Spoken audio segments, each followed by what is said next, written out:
New presidential administration, new elected officials around the country, but big trends in artificial intelligence, entrepreneurship, workforce. We all put it under the banner of economic development. It's been weird, and it's going to get weirder. We at Technically are a news organization. We've covered these topics, but this needs a new kind of format. So I am thrilled that we at Technically, we're bringing in friends to have an ongoing conversation. I apologize. It will in part be in podcast format. So if you're over podcast, I'm sorry. If you're under a podcast, you're welcome.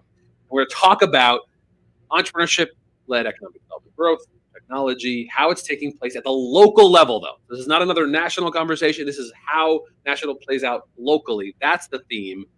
Let's see who we're going to talk about it. Two friends I've twisted their arms into this, and one new and emerging friend that we're going to do more together with. Brian Brackeen, managing partner at Lightship Capital, Victor Hwang from Right to Start, Maija Ehlinger from Hypotamus. First, thanks to you three for joining this conversation, the first of an ongoing series. Thank you for being here. Happy to be here. Thank you, Chris. Great to be here. Thanks for putting all this together. Thank you. We're going to say yes. And there's some people in the chat, so if you want to throw questions a lot, this is going to be in a podcast format. It'll be in audio and video in addition to a news story. But we're doing conversations differently. So if you want to get in the chat and say what you want us to talk about, let's try that too. But first, all right, Brian, Victor, Maija, start off with why are you here? What is the conversation you want to have? And I'm going to just go on my screen down, up. So Brian, Victor, Maija, start off. Why are you here? What is the conversation you want to have? I'm going to throw it to you, Brian, first in this new format we have. So in our work, we fly a lot, and we fly to cities that don't have direct flights a lot. Tulsa, Bentonville, Jacksonville, Baltimore, you name it. So what we're seeing is that there's some really great work being done in these places, but there's not a lot of conversations between them. And so hopefully we can share those insights, best practices, and ways we can all grow. Yeah. Victor.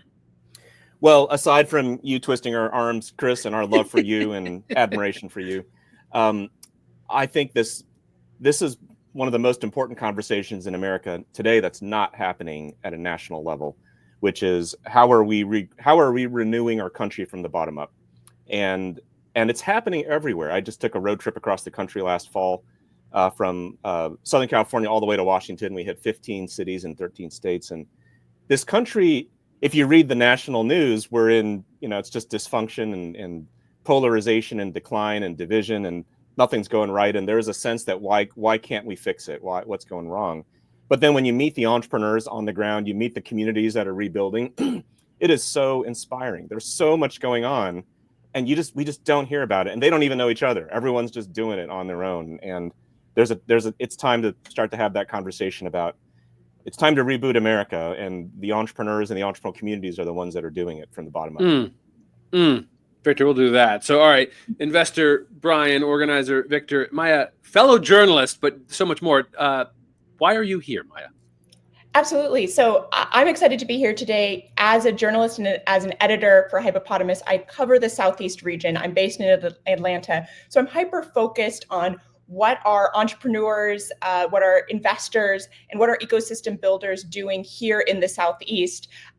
But, as we talked about so far, the work can be so siloed. And so if I'm focused on the Southeast, I don't know what's going on on the national level or in different regions. So I'm excited to hear what is going on and, if there's a way to share best practices and better understand how entrepreneurial ecosystem building happens, not just in Atlanta and not just in the Southeast. Love that. All right. We're going for a more podcast vibe, so we can't just have nerdy journalist Chris Wink asking questions. I have some questions nonetheless because it's my way, but I hope we can dig into these trends, which again, we're putting under this entrepreneurship-led economic development, which is more popularly becoming known as ecosystem building. This is a thing 15 years ago, very fringy kind of thing. I went to some nerdy conferences. I know you all guys did. But Victor, you said it well, that this is a thing that more and more states and regions are waking up and saying, oh, there's a discipline emerging. And this has happened before. Tech-led economic development came out of the 80s, and then it kind of became a discipline in conferences and formats. Just maybe level set a little bit, because you just did that road trip, Victor. What is consistent across regions that you visited, and what's distinct? And then I want to get into like, well, start off. What is common among all of these efforts across the country that you visited? Well, if you look at the bottom up, the focus is on the person that's actually creating value. Like, who's the individual that's finding something new? They're seeing a problem or a gap in the world. They want to fill it. And then to do that, they need to put stuff together around them. They need the resources, the networks, the people, the capital, whatever they need. And so that philosophical approach is, how do we help that person that's trying to build something new and trying to bring it to life? And that discipline now is really starting to shape out. And it's actually, a few years ago, this was viewed as fringish activity in the economic development world. But now what's happened is, and there's leadership within the economic development community now that's really changed. That is basically saying, actually, cities and counties and states, you can walk and chew gum at the same time. You can build your big companies, you can give them subsidies and incentives, but you cannot have long-term sustainable prosperity without focusing on the little guy or gal trying to build something new. And you do that at scale, and you can transform any economy, because that is where economic growth comes from long term, right? Almost all net job creation is new and young emerging businesses, and so that gets lost. That's been lost for decades in this discussion, and so that's I think the what's common is the mental attitude that a lot of people.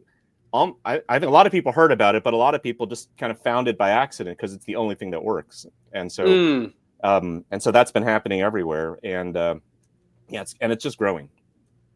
This is all like cute, right? Like all of us were doing a thing that was seen as cute, and something started shifting in the 2010s. Like I think the unicorn stuff, for all of its faults, got a lot of people's attentions. I think like policymakers were like, oh, okay. They are employing a lot of people. Oh, sometimes they're getting offices. Maybe we should be paying attention. So we saw in the 2010s, there started being like, okay, we're paying a little more attention. But it still was like, this feels different, though. This is mostly happening everywhere else. And then the pandemic, this entrepreneurship pop, seemed like another level happened. Okay, there's a lot of it. Maija, like, Atlanta's got a lot of Fortune 500 offices. There's a lot of very traditional economic development. You've been covering this a while. How seriously do you think anything's moving in terms of entrepreneurship stuff, startup-y stuff, small businessy stuff? Do you see something shifting of it being just cute thing on the side to it being a central part of policymaking or conversation? Absolutely. And I think where you see that shift happening is at the state or at the citywide level. So one of the big initiatives that's happening right now and ongoing is a program with the mayor's office that the mayor announced now 2 years ago, the first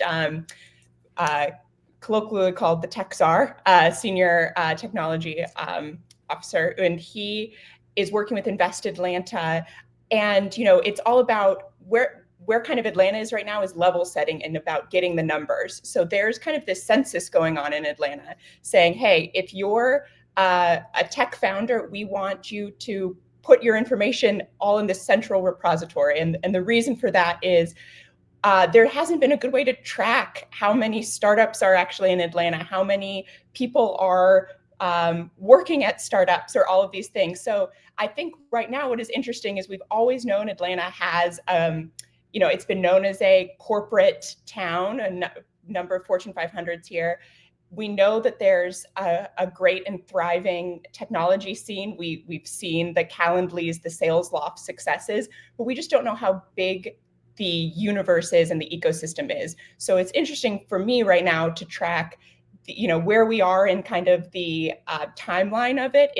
It's about like getting the numbers and getting on the same page. Like, where actually are we as an ecosystem? Brian, like I wrote a story like 12 years ago, and I can remember a big policymaker pushed back on me and said, like, it was off record, but it was like, when your little startup world can fill 100,000 square feet of office space, I will pay attention to you. And he made it very honestly, and I remember it being like a really insightful bit of real politic. Like, he just meant it like seriously. Just you're not real. This is a bunch of kids playing. And I remember we talked internally. How honestly should we take that? And we've seen so many of these like kind of directories. Shout out to the eco maps and the source links, but like people who are trying to, or even deal rooms, like people are trying to like quantify this and make it not a vibe or a feel, but like try to put it in real terms. So Brian, you're an investor. You can take all of your feelings and stuff them in a sack because at some point you still have to show returns. How do you think about the difference between what you feel is important and necessary versus how much you have to like prove it? So I'd say first to that person, like, okay, boomer, like slow down, because that is not how we look at success. You know, a firm like WhatsApp, when it was acquired, had like less than 100 employees, right? But it was acquired for billions of dollars. The amount of value created for those investors, their communities, those people was immense. Success has nothing to do, literally nothing to do with headcount. More and more in the AI. Well, I think that person would push on you though. Like, how did the value to the community accrue from that WhatsApp acquisition? So one of those, let's say 80 employees, now has, let's just say $300 million, and they get philanthropic, and they do another startup. They hire another group of people, or they start investing in startups. Now those 10 or 12 or 20 startups that they invest in are all filling up office space, if that were the metric. But again, that's not necessarily the metric. Yep. This feels very different in a lot of places. So if we're trying to like coalition build and we want this maybe like kind of podcast conversation to speak to a lot of people, I'm thinking about a lot of different conversations I've had in the last couple months. Like picturing, ecosystem builder in Maine. Shout out Katie Shorey. I'm picturing Ben from North Forge in Minneapolis. I'm picturing, I'm going to forget my new friend in Wyoming. Like very different places who have very different realities. What I see uniting them is this phrase ecosystem building is continuing to march from fringe to a little bit more serious. We at Techne have seen it in more government titles, quasi-governmental titles, and certainly like nonprofit titles. So there's something that's happening around this like banner of ecosystem building can mean everything from venture-backed startup that's trying to create that generational wealth that you talk about, Brian, and kind of a good old-fashioned small business engagement, but looking a little differently. How do you guys think about that coalition building? Because the problem with I think Audre Lorde says that if your coalition has their disagreements, it's too small. So they're probably not all those efforts are the same. Small business engagement is different than trying to like grow high growth startups. So I guess I'm kind of curious, maybe I think of you first, Victor, but any of you, like, how are you seeing the coalition building happening when there are different needs for different kinds of businesses and different kinds of efforts? And the reality is they don't all look the same or talk the same. And how does this work kind of meet them all, or should it meet them all? Well, I'll do a quick answer on that. So entrepreneurship, the entrepreneurial opportunity is one of the few issues that almost unanimously unites all Americans. 94% of Americans, we did a public poll, 94% of Americans say it's important to the future of this country that everyone's got a fair chance to start and grow their own business. 94%. Like, there's almost no other issue in America that gets that kind of overwhelming support. And a big part of the issue is that we've sort of divided the world into small businesses, which are cute, Main Street. People kind of like small businesses. And then there's startups. And then people kind of have their connotations of all kinds of, they think Mark Zuckerberg and Elon Musk and all that. And people get, some people love that, others don't. And it becomes very polarizing fast. There hasn't actually been a word that describes it, not from the result, but from the individual citizen trying to build something, right? Which is the person with the dream. And they don't know if they're going to build something that's going to be $1 billion or it's going to be something that's like a quote, lifestyle, small little business. They just want to build the dream to life. I've met people that had ideas that I thought, well, that's probably going to be a, 3-person business. And they thought it was going to be $1 billion company when they started. They have no idea. And so we need to flip it around. Intuit has a survey from their small business index they found that almost 90% of businesses are tech-enabled businesses today.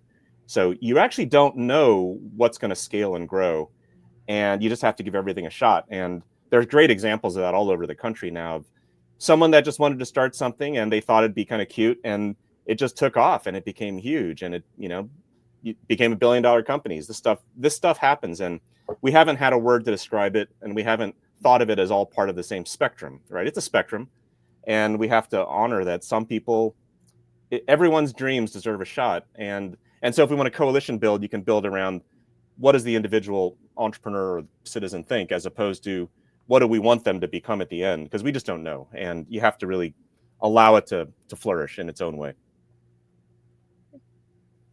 Please don't jump in, because I know there's more tension than we have to get at if this conversation is ever going to be interesting. And I know, because I've done it for 15 years, there's a little tension of people can say a lot of nice things in a panel discussion about everyone's in that group, but it does start feeling different when we're talking about when someone wants to organize around high growth startups versus Main Street. I like Victor's push, but I know that it does sometimes get thorny, and I have to know that your newsroom has had conversations around, are we covering every new company, or is it a type of company we cover? Sure. I think for us, it's an evolving conversation. And particularly, when we look at what the ecosystem is right now in Atlanta, it continues to be siloed. That's a conversation I heard when I joined, saying that there are all these places that will help startups that's are working to do economic development. But I'm always thinking, what's the goal? Where are we going? Is the goal to create startups, or is the goal to create companies that bring in employees, have customers, bring in revenue, all of these things? You can teach entrepreneurship, but when the rubber hits the road, where are the metrics that we want to track? And so I think for us, it's interesting as something that I'm thinking a lot about is, now everything that you can learn in an accelerator is most of it's online now, or you can find great YouTube videos, truly. Yeah. So, the barrier to entry of you need to learn about how to put together a cap table. Heck, you need to learn how to code to build your MVP. The barrier is so low. So, what does it mean to actually support startups that have a viable path forward, that, are actually going to see movement, employ people, get those offices, and kind of put your city, whether it's Atlanta or any city, on the map moving forward. So I'm going I'll lean into some of your. I'll give you some meat, some red meat for you. Please. So one of the things we're seeing is that cities that have large corporate environments, like Atlanta, Cincinnati, where I live, have lower performing ecosystems than cities that have very little corporate. Miami, again, Tulsa, you name it. And there's a couple of reasons for that. One, when we naturally take Philadelphia, for example, naturally, you've got an idea, you want to do entrepreneurship, you need a funder, you're a nonprofit, you knock on Comcast's door, you see if you can get a couple of bucks or one of the few things. And when you do get that dollar from a corporation, you're talking to a person with a corporate mindset who is then going to influence how they want you to do that entrepreneurship program, right? Top down, they sit on all these boards of all these entrepreneurial organizations, and they infect them with corporate thinking, and completely slow down and quite frankly, destroy the entrepreneurial nature of entrepreneurial support organizations in their cities. All right. Love that. By the way, I can add on to that if it's interesting to you, which is, have you guys run across the work of Annalise Saxenian, the Berkeley professor? So in the early 90s, she wrote a book comparing Boston and Silicon Valley, particularly Boston's DEC, which, DEC was the biggest company at the time, centered around Route 128 in Western Boston area. And then Silicon Valley centered around HP. And she contrasted sort of what happened which is that the Boston area was centered around Deck, which was very corporate in the way Brian's talking about. It was very top heavy. It was very, if you left Deck, you weren't just, you no longer just not work there. The community ostracized you. Like families stopped playing with kids. I mean, people just, they didn't hang out with you anymore. In the HP world in Silicon Valley, it was all, the HP was the entrepreneurial hub. Like people would leave and go. And if you left, they celebrated it, and you'd become a supplier back into HP. It was actually viewed as a positive when you left. It was all kind of a community where people felt like it was a seamless flow. And so she documented this back in the 90s, and it's still kind of like the quintessential like a study of how corporations can either help and make an ecosystem flourish or kill the ecosystem. And a lot of it really boils down to the people and how they interact in the networks. It's the ecosystem. And she really captured it beautifully. And she said in Silicon Valley, people don't even feel like they work for one company, they work for the Valley, and they just kind of float between companies, right? And in Boston, she said people felt like they worked for one company. And it's just a very different mindset. And I think it goes to what you're getting at, Brian. Couple things for those watching in video, that's the book that captures some of the research that Victor's calling out.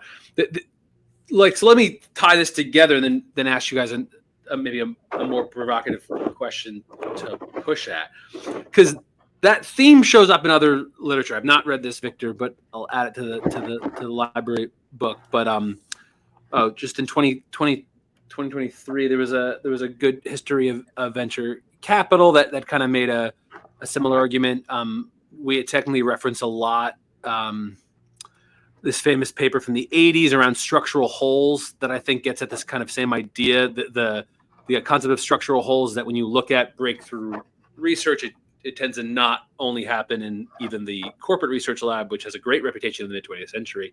It certainly doesn't happen only in the in kind of isolated research labs, but it's at structural holes. It tends to be when two organizations have overlap. It is two friends truly that are at having coffee, or it is when in the break room. And so that backs our way into a lot of what evolved into architecture. So some of the like MIT Building 2023 stuff starts informing a lot of what we think of as like open floor plan, co-working space stuff.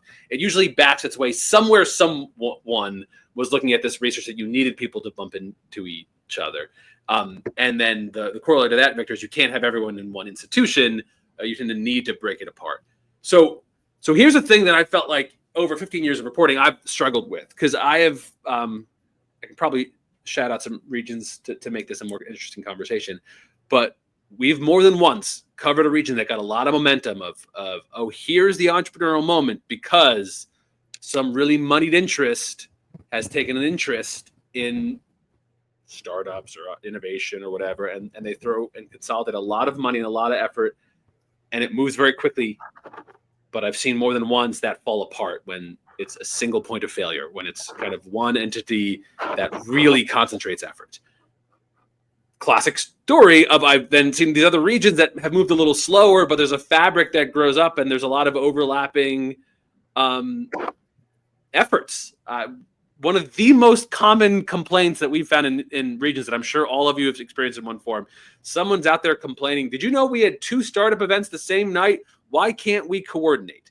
And I started being like, guys, some of that is natural. Like you have an ecosystem growing, there's different species sizes. Some of that's going to happen and you cannot control for it. It is going to be a little bit of a messy overlapping system, and any kind of community organizing theory tends to say something like that you actually need some divisiveness.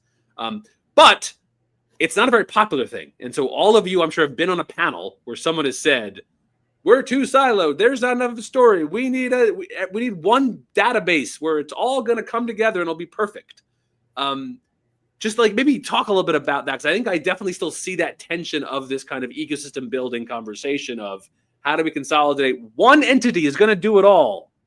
There is nothing that is more clear an indication of ecosystem failure than trying to put in a command and control aspect. It's like literally trying to design a Russian style startup environment, right, as opposed to the US. You should be so we were going to check out Black Tech Week.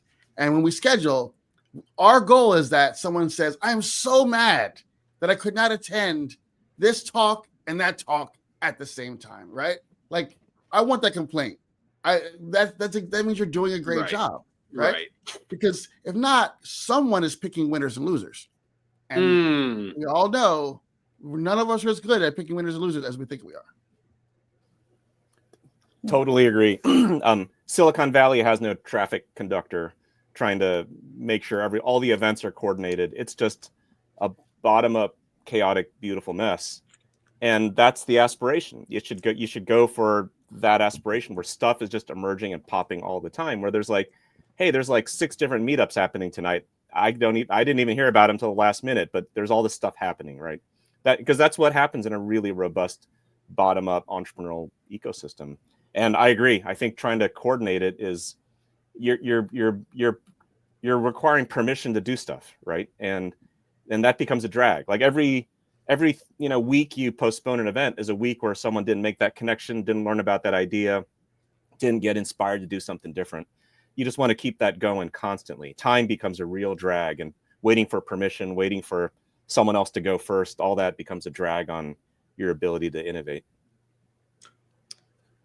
I was going to say, I actually, if you don't mind, I'd love to add a follow-up question, because as we're talking about this, I'm interested, if we're talking about this growing organically and wanting there to be kind of different areas, which I think is great and shows kind of that momentum, then from choose your term, whether, economic development or kind of this tech-led economic development, kind of are there ways to quantify it, or are there ways that we would want to quantify it, if any, that kind of say like, okay, there is momentum in this area, or is it totally wrong to say we don't want to track any metrics? Kind of, I'd love to know what you all think about that. So many thoughts, but I want to, because Brian and Victor, I love that, Maija. Great question. Brian and Victor, because I'm going to headline I'm already going to steal your earlier question for like toward our close is going to be, what's the goal? That's the right setup for this first of this podcast. So what is the goal of all of us? So I'm going to come back to that topic that you threw out earlier, Maija, and I loved. But Brian, Victor, what are you guys seeing and what you want? I think I want to push you guys further. It's an insightful question. And I think you actually answered it in the question. It is really great work to observe what's going on and kind of help people understand or get connected to what's going on versus trying to influence kind of, what's going on, right? It's very difficult to do. That having the patience, and again, you might be a funder, right? So you might feel like you want to like really lean in, but it's really more about observation. Arkansas does a great job of this. It's something called Arkansas Capital Scan, where they're just taking a look at the Arkansas ecosystem without the influence factor, and it's proven to be very successful. There's an old way of thinking from the old days of W. Edwards Deming, who was he was essentially kind of like an early ecosystem thinker, but within organizations, and he basically had the concept that the soft stuff is hard and the hard stuff is soft. Basically, that the stuff you measure is actually not that important, really, because it's just you're kind of catching something after the real value has been created, and that the hard stuff is soft, which is the really important stuff is actually it's the relationships, it's the flow of ideas, it's people doing stuff together, sitting in informal conversation. And you know this, like in Silicon Valley, you just go to a coffee shop and you just see the energy, and you see people like sketching ideas out. You see people prototyping. You see people, pitching each other on stuff. The energy is just there. You can never measure that. Like, I mean, how would you actually capture like people sketching ideas on a napkin and people exchanging, energy and passion and making referrals and introductions to each other? They're just, at this point, even with all the tools we have, we can't measure that energy. But I know people still want to measure, and what's measured gets improved. And so the way to think of it is like a full pipeline from the soft stuff, which is the ideas, the networks, the relationships. And as those get formed, they start to become products. They start to become companies. But you have to appreciate that it's a full pipeline.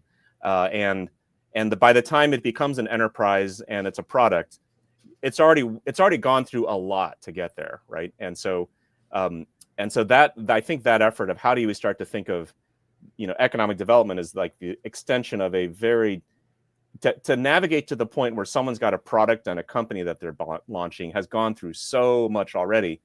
But in terms of economic development and the life and death of cities and communities, we don't really think of that. We don't realize that by the time that thing gets birthed, it's already been beaten up a lot, and it deserves a lot of credit to even get born. You're hitting on McNamara fallacy, teasingly named after Robert McNamara for being Secretary of Defense during the Vietnam War. Famously data dependent. It was early on thought to be this great success, heavily data dependent. We're looking at all of these metrics, and so the McNamara fallacy, later public policy folks used it as a kind of teasingly way to refer to if you only focus on that which can be measured, you can very easily drive off a cliff, because if you're only paying attention to miles per hour, you may not be paying attention to where you are on the road. You can drive very fast off a road, but you're looking at the metric. And so I think a lot about coalition building, 15 years in reporting, because a thing that is, we don't take a lot of time to think about it, how everyone can be working with slightly different metrics, which is why I think Maija's question is so thoughtful, because that regional economic development authority and that corporate accelerator and the local entrepreneur support organization and the Main Street office and the city council person and the mayor's comms office and the individual entrepreneur can all, in their heart of heart, be operating with a slightly different real guiding light. And coalition building is trying to, draw a circle around enough of them and say, hey, but like we have some shared interests together, we can get somewhere. And that is great for the panel conversation, but like it is harder and messier than we want it to be, which is some of what I think we're all living through is the language is being developed. So I want to turn, thanks for all the chats or come to the chats, folks. Keep them coming and let me know if you want to move anything, because I got like 10 more minutes with these folks. And I want to see if we can get any bold takes. I do want to touch on how we're going to navigate what does or doesn't change at a national level with what takes place on a local level. But I think something that Maija got at really early on, I want to make sure we have time for, because I think for me, that sets this whole thing up, which is what's the goal of any of the work that we are doing. And I think that also relates to Maija's point here around metrics. Because why I like to needle Brian a little bit, like at some point, an investor wants to see, what's your alpha over the returns of the S&P, and that's going to look different than someone else. These are all like going to be slightly different things. We technically in the last handful of years have moved in the direction of economic mobility. I did a piece where even around issues of inequality, around issues of representation, that we think economic mobility, the chance of someone at any quintile of household income ending up somewhere different is a great gauge. Shout out to Raj Chetty and his Opportunity Insights at Harvard Business School just in September dropped the next in a big bit of research, opportunityatlas.org. We reference a bunch and we use it in our innovation index map because they did longitudinal looks at the economic mobility progress of residents at every county, block, and regional level. So it's really interesting to see. And my read, this is where I'll get the three of you to push on me. Or whatever. My read is, why do we actually care about entrepreneurship? Why do we actually care about technologies? Why do we actually care about jobs of the future? My best read is like some version of we want people to have their best shot at economic mobility or like their chance to reach prosperity. And that all of those, I think, are tools for that. That's my best read. So if Maija asks me, like, what is the goal of any of this bullshit any of us are talking, I think if you boil it all the way down, that's been my read, taking me 15 years to get there. I don't know. But I'm kind of curious what's the real basement floor of why any of you are doing the work that you're doing? No, that's heavy, man. If not the Builders Yeah. Live podcast, Victor, like this is it. This is the only chance for this kind of conversation. I mean, honestly, if we want to get down to that, I think it's ultimately to alleviate human suffering and to give people their best chance to prosper. I think, you think of, the history of the world has been, nasty, brutish, and short lives. Like, people have had tough lives, and my parents came out of that world. My mother was a refugee, and my father came out of a small town where they didn't have running water, and entrepreneurship, which leads to innovation and bringing products to life and improving people's livelihoods and raising incomes and alleviating poverty, all that goes to this issue of just making life better for people. Because the alternative is we're only a century away from the world being in a really bad place, and we're not, we could lose it all very quickly. And so I think this work we do is so important, because it's essentially, it's what drives the world forward and lifts people up. So that, I mean, that's what drives me. You want to get heavy, Chris? That's where. Hell yeah. Yeah. Ain't nobody listening to us for our good looks, Victor. So we got to at least get deep. I felt like you were going to go, but go for it. Go for it, Brian. Piggybacking on that answer, there is a component of people have to feel the movement. People have to feel like they're moving in the right direction. If you really, I'm a big history guy. I'm from Philly originally. We love it. We live history every day. America has delivered on the promise. Full stop. Done. Finished. That said, people living here now need to continue to feel like things are moving. You look at a picture of the average American household in the South. A lot of people would jump on you for that. I'm gonna keep running with it. That's exactly why I'm going there. So right, you look at some pictures from the South in 1920, 1930, 1940. We're talking about like shotgun houses. We're talking about like lack of running water. The exact environment that Victor talks about his family coming from was not an international thing. It was a universal thing. That is absolutely how America looked in 1920 for the most part. But there was obviously, in a post-World War II world, the promise started to be delivered, right? Right now we have more than we could ever desire, and yet people don't feel like they have the same opportunities as their parents and grandparents, even though they actually do. And so this work, I think, is key to making sure that everyone everywhere feels the momentum of the economy, so they don't know another conclusion. I was going to say, I don't know if I can say it better than what Brian and Victor just said, but I think I'll just, I'll keep it regional and keep it hyper focused on, why I do the work. And it's to borrow from a book that's from Atlanta.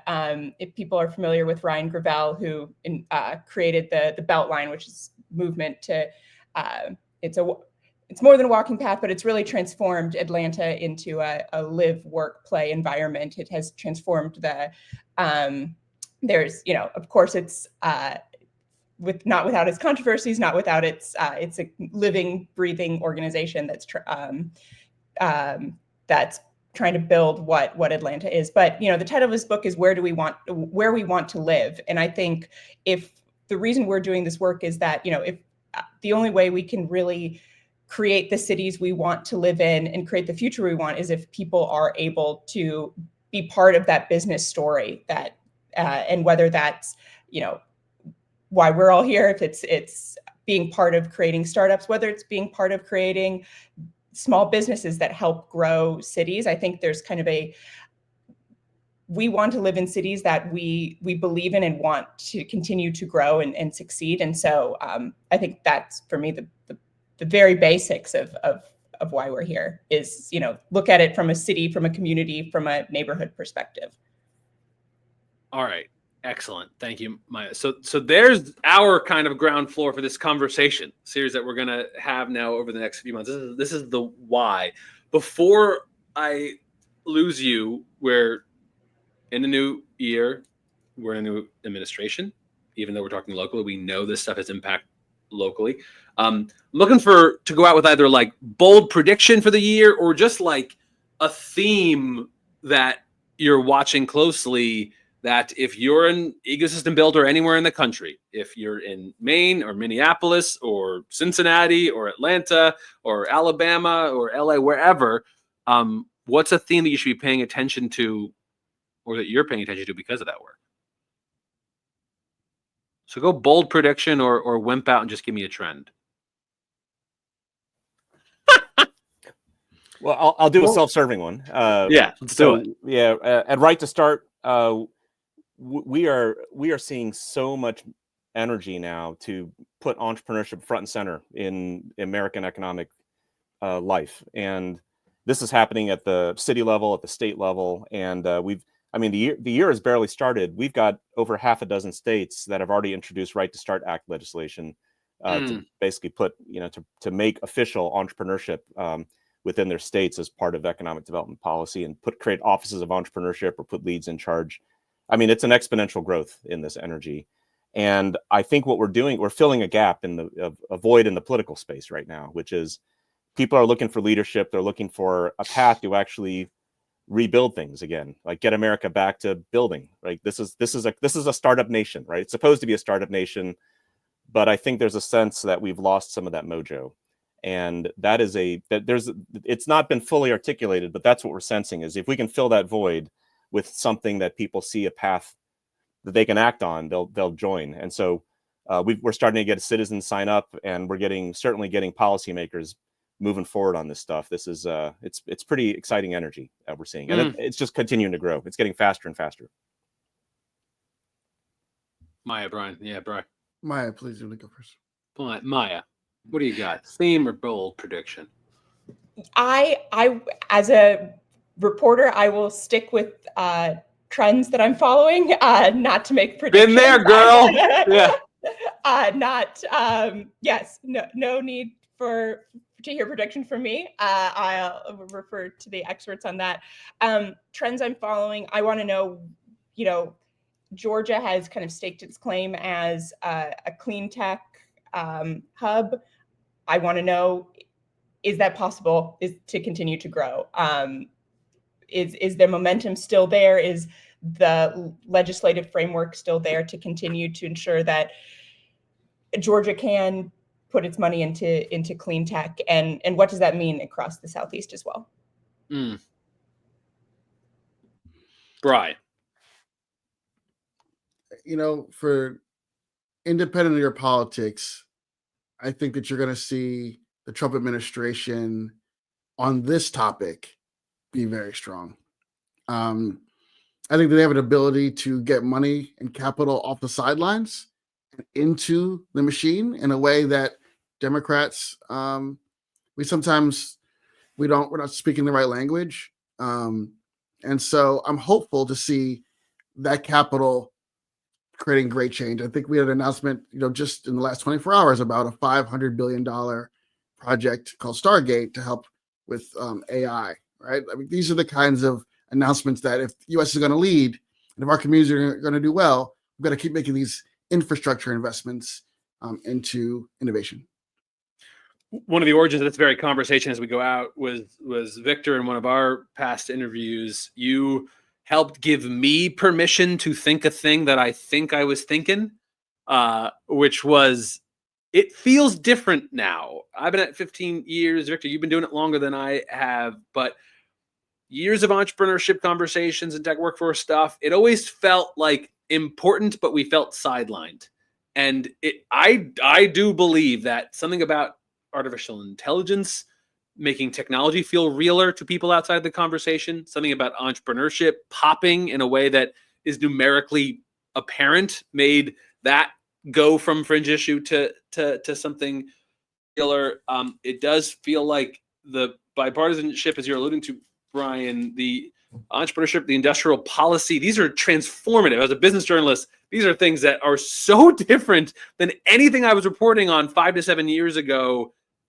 Seems big. And I'm going to take a page out of Maija's book, which I always do too. I don't know what that means, and I'm not going to pretend to, but I know we're going to follow it and try to interpret it as best we can. That's the goal here for what will be a kind of podcast, Builders Live. Thanks for tuning into this. So, and depending on where you're listening to this will be video on YouTube. Will inform a story that we'll publish on technically. We'll end up having a feed and your podcast catcher of choice. We're going. I hope you listen in. Victor, Maija, Brian, thanks so much for the conversation. Thank you, Chris, for hosting. This is awesome. Amazing. Thank you. Thank you. And we'll see you next time, friends. Thanks, everybody. Bye.